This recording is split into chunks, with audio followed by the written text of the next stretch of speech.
วันนี้จะทำอะไรให้พนักงานกินคะคุณเชฟวันนี้ทำกะเพรานรกครับทำแซ่บ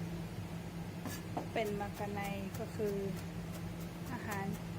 พนักงานอาหารไทยก็จัดแจ้นสำหรับพนักงานที่ชอบเผ็ดครับ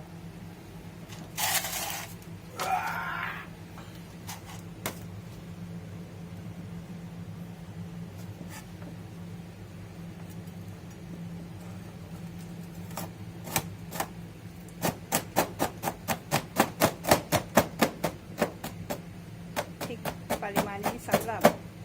2 ท่าน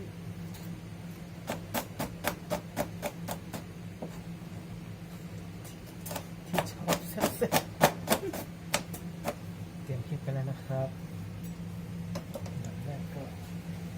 ถั่วเต้า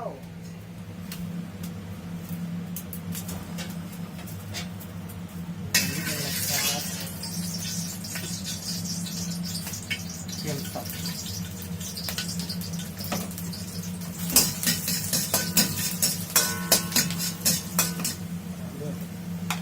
ริก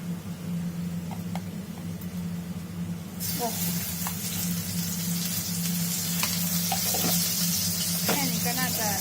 เสร็จนะ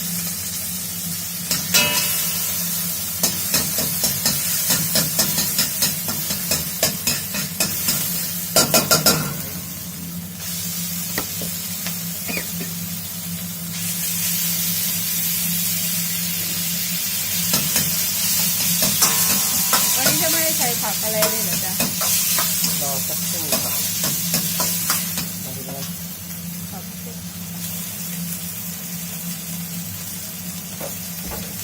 ใส่หอมใหญ่ค่ะ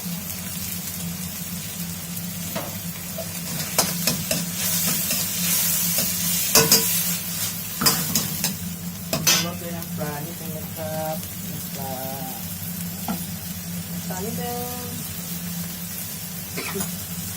ดูดำนิดนึง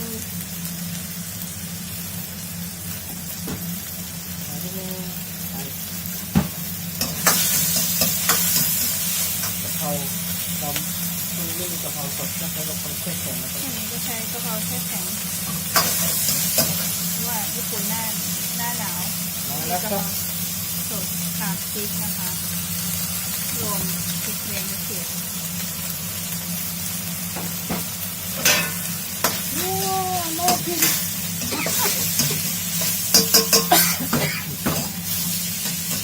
แทบจะไม่เจอหมูเลยนะครับ กินแบบนี้เป็นประจำใช่ไหมคะคุณเชฟ น่าจะประจำนะครับ ไม่เผ็ดไม่อร่อยครับ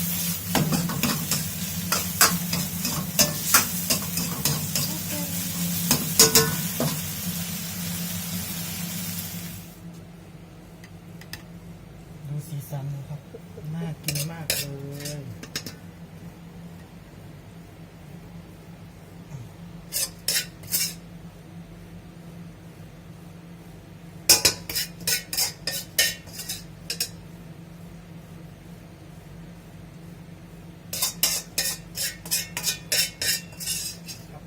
ดูใกล้ๆเลยครับผม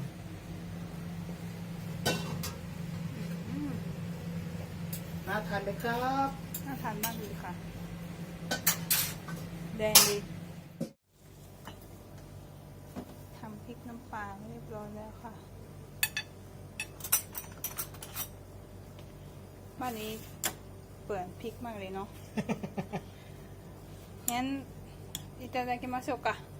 いただきますいただきますอันนี้ของฉัน รับพริกน้ำปลาเพิ่มไหมครับ นิดๆก่อนก็ได้นะ ขอบคุณค่ะเรากินข้าวหรือกินพริกอะพี่ いただきます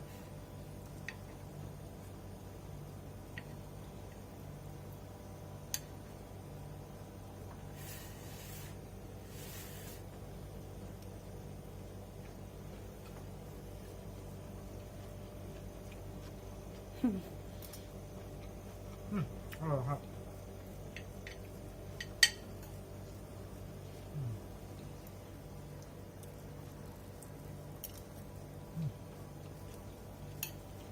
คิมามาเดียวกินมันปากอืม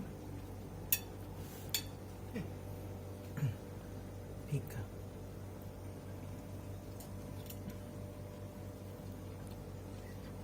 อืม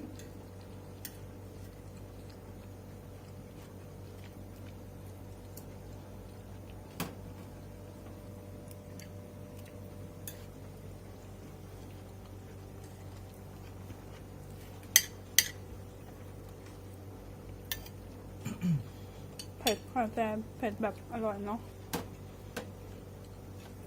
เผ็ดแบบอร่อยครับ ไม่ใช่ว่าเผ็ดจนกินไม่ได้เลยนะ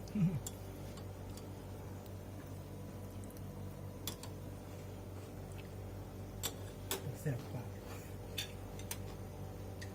แซ่บปากอร่อย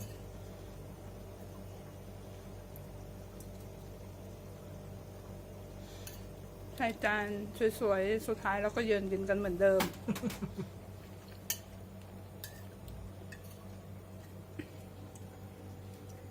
งั้นฉันก็ขออนุญาตกินต่อนะคะ แล้วก็เจอกันใหม่ สุดท้าย เบิร์ด เราก็กินหมดเรียบร้อย อ่ะ เป็นไงคะ อร่อยครับ กินอย่างนี้นะครับ ประจ เผ็ดไหม ำ เผ็ด เผ็ด ไหม ไหมก็เผ็ดนะค ก็ รับ เผ็ด แต่ ไม่ใช่ว่าไม่เผ็ด แต่ก็แสบปากนิด แต่ก็ชอบกินแบบนี้นะครับ ไม่เผ็ดไม่อร่อยครับ ๆ งั้นโกจิโซซามาเดชิตา เจอกันใหม่ในคลิปหน้านะครับ ค่ะ สวัสดีค่ะ